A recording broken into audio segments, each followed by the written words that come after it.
Hello friends, একটা interesting video নিয়ে আমি চলে আসলাম। দেখুন, আমার মা মুড়ি ভাজছে। এরকম ভিডিও আপনারা ইউটিউবে দেখতে পাবেন না, আর আমি ইউটিউবে নিয়ে এসেছি। এই ভিডিওটা কেমন হলো আমাকে প্লিজ প্লিজ কমেন্টে জানাবেন। দেখুন, সুন্দর মুড়ি ভাজা হচ্ছে চুলার আগুনে। দেখুন আপনারা কত সুন্দর লোহার কড়াইতে মুড়িটা ভাজা হচ্ছে। এই যে দেখুন মুড়ির চাল কি সুন্দর ফুটে যাচ্ছে। মুড়ির চাল দেখলেন, মুড়ি কি সুন্দর ফুটছে।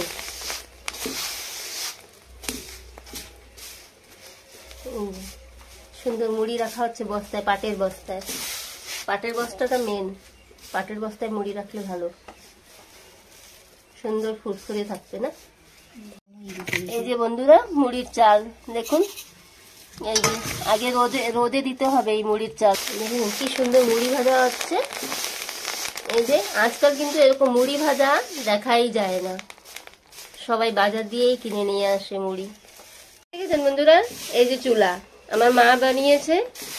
আমি কিন্তু সবকিছুতেই নিকম্মা, আমি কিছুই পারি না। মাই বানিয়েছে চুলা, আর সুন্দর মা আমাকে মুড়ি ভাজে দিচ্ছে। এই মুড়িটা আমি ঘরে নিয়ে যাব আর সন্ধ্যায় চার সাথে খাবো।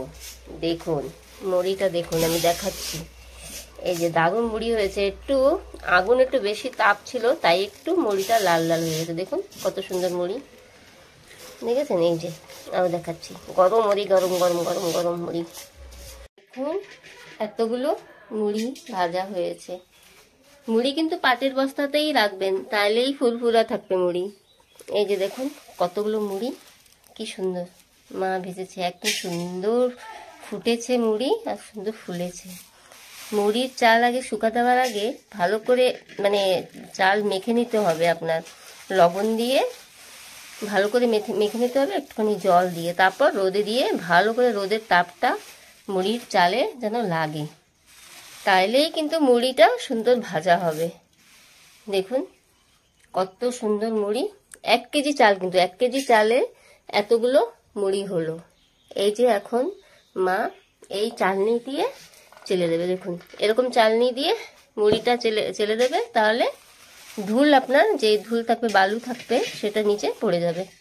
সুন্দর দেখুন, এরকম মুড়ি ভাজা সরাসরি কেউ এরকম ভিডিও করে না। বন্ধুরা ভিডিওটা যদি ভালো লাগে তাহলে প্লিজ প্লিজ আমার লাইক কমেন্ট আর শেয়ার করে দেবেন ভিডিওটা। এই যে দেখুন বন্ধুরা কি সুন্দর মুড়ি চালছে না, এরকম মুড়ি চেলে চেলে রাখলে ভালো হবে ঘরে। মুড়িটাও কিন্তু ডাব্বা ভরে রেখে দেবেন, সুন্দর ফুরফুরে থাকবে। এই যে সব বালুগুলো নিচে পড়ে যাবে। না না থাকলে অসুবিধা নেই। দেখুন নিচে নিচে এই যে পড়লো বন্ধুরা, এই যে দেখুন বালু পড়লো নিচে। আজকের ভিডিও এই অবধি বন্ধুরা। সুন্দর সুন্দর কমেন্টস করবেন, আপনাদের কমেন্টস এর অপেক্ষায় আমি আছি। আর ভিডিও বেশি বড় করব না। আর ভিডিও যদি ভালো লেগে থাকে লাইক কমেন্ট আর ভিডিওকে শেয়ার করে দেবেন। ওকে বন্ধুরা, টাটা বাই বাই।